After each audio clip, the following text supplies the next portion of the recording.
On a snowy Christmas night, Seattle was blanketed under a thick cover of snow.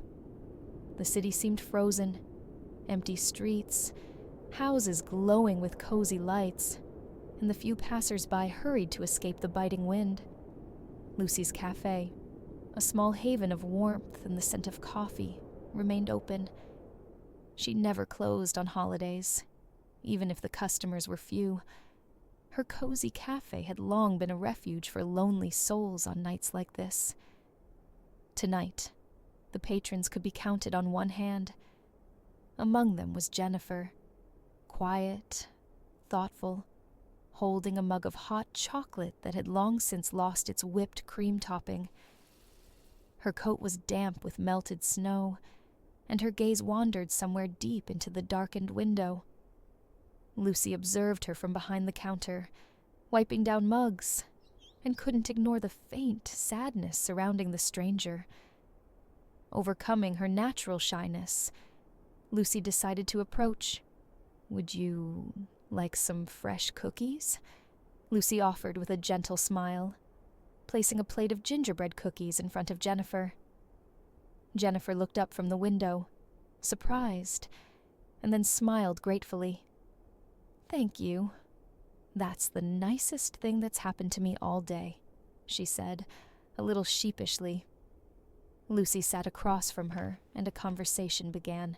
Jennifer explained that her evening had been far from ideal.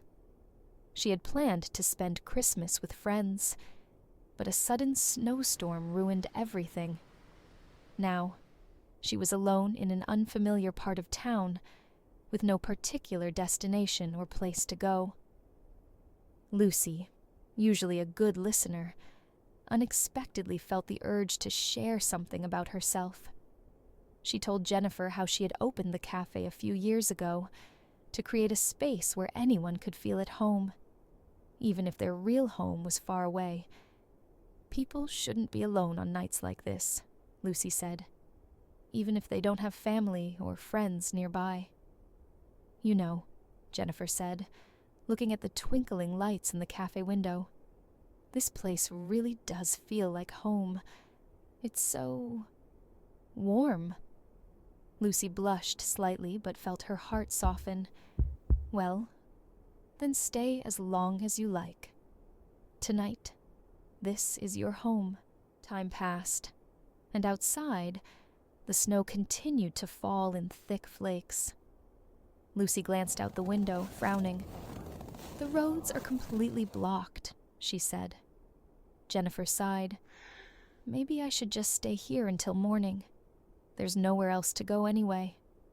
Lucy suddenly offered, "Do you want to come to my place? It's not far.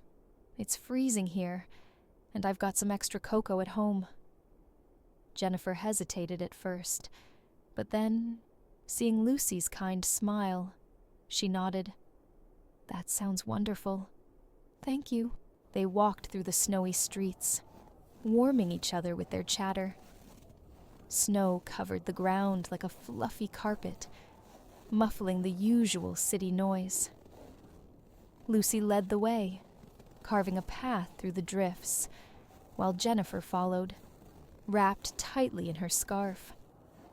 When they reached the top of a small hill, Lucy stopped. "Wait." Look, Jennifer looked up and gasped. At the other end of the city, fireworks lit up the night sky, bursting into fiery flowers that reflected off the snowy rooftops. "I always forget they launch fireworks in our neighborhood on Christmas," Lucy said, watching the colorful sparks. Jennifer, mesmerized by the sight, whispered, "It's breathtaking." Lucy laughed suddenly. "And that's not all. Hold on." She grabbed Jennifer's hand and pulled her down the hill. They almost ran, laughing, until they reached a small square where the fireworks were even more spectacular. Lucy pulled out her phone and played a Christmas melody. "I know this is strange," she said, a little shy, "but do you want to dance?" Jennifer laughed and held out her hand. "On a night like this, anything is possible," When they finally reached Lucy's house, their feet were soaked, and their cheeks were red from laughing and the cold. Her house was small, but cozy, with a fireplace and twinkling lights wrapped around the windows. Lucy handed Jennifer some dry clothes and put the kettle on. "You didn't just save my evening," Jennifer admitted, wrapped in a blanket on the couch. "You made it the best one I've had in a long time." "I think the feeling is mutual," Lucy said, sitting down beside her. As the snowstorm quieted outside and the night sky returned to calm, Jennifer looked at Lucy. "Can I ask you something?" "Of course." "Have you ever felt like you meet someone at exactly the right moment?" Lucy smiled softly. "That's exactly how I feel right now." And in that moment, under the soft glow of the fairy lights and the warmth of the fireplace, their hands found each other, and the world beyond that house no longer mattered.